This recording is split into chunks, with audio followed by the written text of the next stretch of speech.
Yeah. Right. Hello, everyone.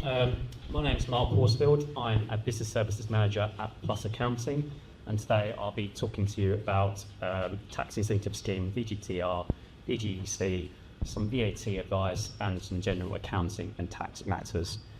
Just to give you a bit of background on Plus Accounting, if you're not aware of us, we're an independent accountancy firm based in Brighton, just up the road in Preston Park is our office. We provide accountancy, advisory, tax and audit services for a wide range of clients, but one of the sectors that we specialise in is the video game sector. We have over 200 clients who work in the video game sector, ranging from sole trader, self-employed contractors to start-up indie studios to well-established independent studios. So we've got a wide range of experience dealing with various different people in the video gaming sector. First thing I'm just going to talk to you about is the tax incentive schemes that are available for video games companies.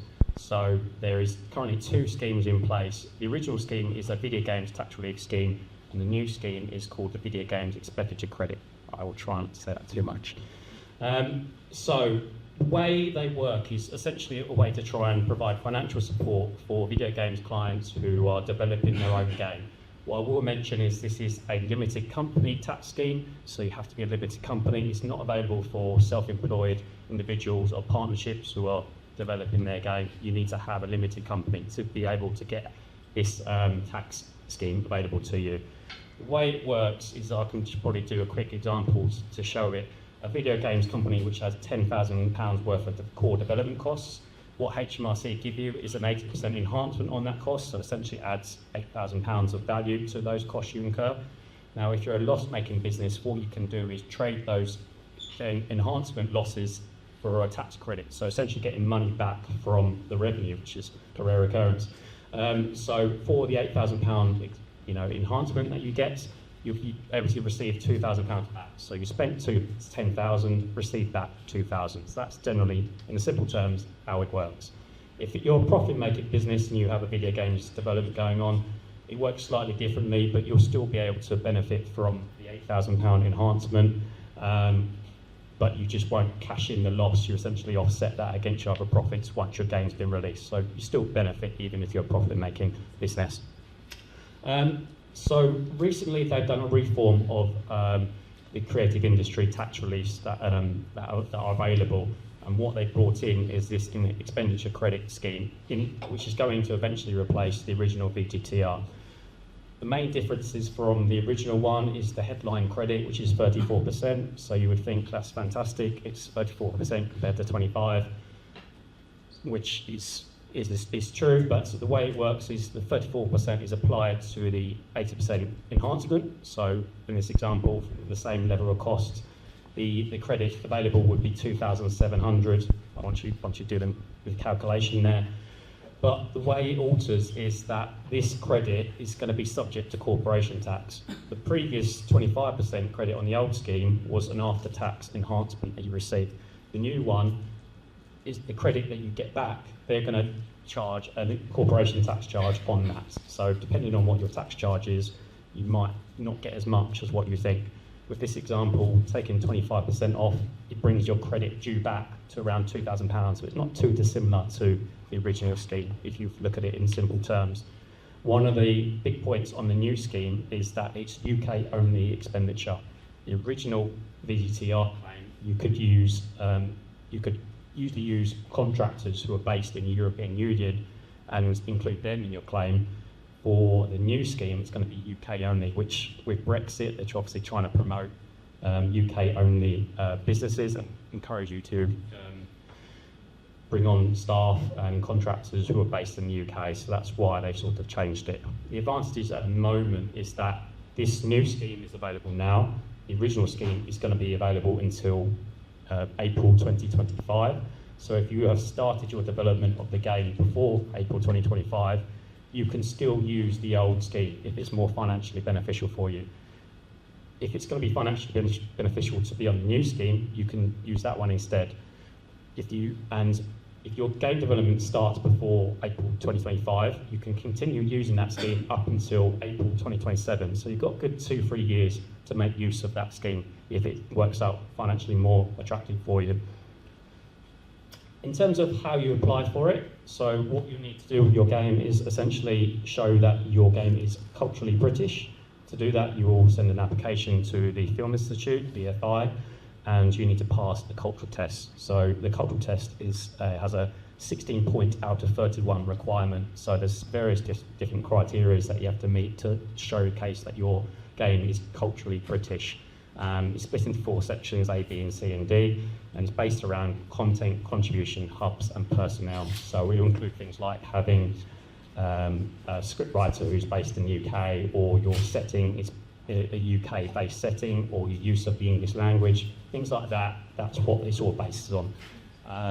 If you ever get stuck with your application to the BFI, there's always a contact at BFI you can ask to help with the application. So it's quite a simple process there. In terms of the costs you include in a claim, you're going to be looking at core development costs. So it won't include original concept design. So you'll reach a point where you've come up with your concept, deciding to go ahead with development. That's the point where those costs you incur from that date will be eligible for the claim. It's mainly based around the designing, producing, and testing of the video game. What it won't include also is where you've completed the game and released it to the general public. It's not going to include post-release maintenance or debugging costs or any sort of marketing or promotional material. So that's the sort of cost range that you're looking into. What you are usually going to claim on is your staff salary costs and your contractor costs. Those are the main bulk of costs that you can include at the claim. But you can also get a proportion of overheads that go onto it as well. So anything given, there's a large amount of cost you can put into it, and often you can get thousands of pounds back from the claim. So that's always useful to what we used to do. Just a couple of practical tips for the claims, that they're interim claims. So, at times the games take a number of years to develop. Say for instance, it's gone for 3 years. You don't have to wait for the 3rd year when you release it to make the claim. You can make a claim on year 1, year 2, and then year 3.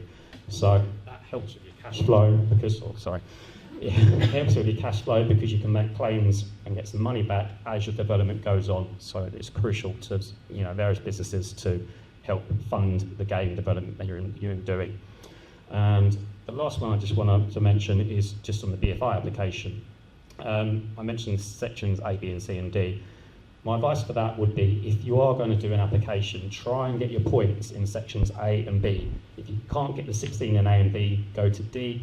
If you can't get them in D, then you finally go to C. The reason I say that is once you've completed the game and gone to the BFI to get your completion statement, if you've claimed any points in section D, section C and section D, they will ask you to have a accountant's report signed by a registered auditor. So that will mean there's extra cost for you to get that report done.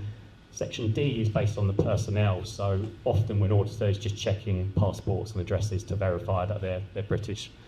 So that's why go for A and B first, then to D, and then finally C if you can't quite get to the 16 points from those two there. So it's just a couple of little tips for you there. I'm just going to touch upon a few things with VAT. So you may or may not know that the VAT threshold is currently £90,000, and this is based on your sales turnover. It's not your profit, it's your sales turnover, and you base the threshold on your rolling 12-month period. So it's not based on when your accounting year ends, it's based on 12 months. So it could be January to December. If you're close to the threshold but not over, you then check February to January, and so on and so forth. So it's not purely based on your accounting period. What will be important to that is what you include in that £90,000. Now, you're only going to be looking at UK-based sales, so it's sales to UK businesses and to UK customers. If you have sales of services to a non-UK based business, so perhaps in the US or in the EU, those sales that you're doing, they don't count towards the £90,000 threshold. You're only looking at your UK sales.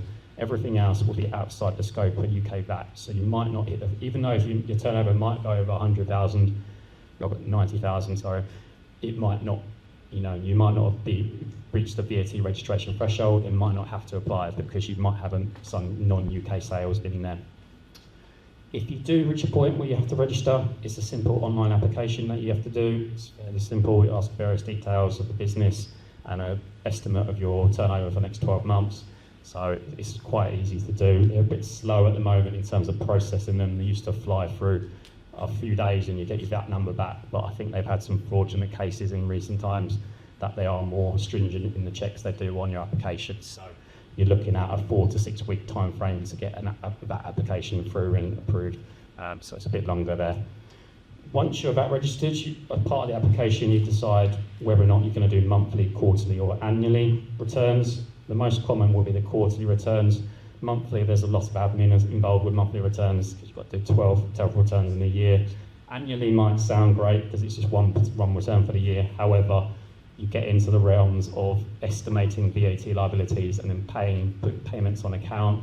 You might over and underpay your VAT, so it gets a little bit more complicated. So what I would advise is sticking to the normal quarterly returns there.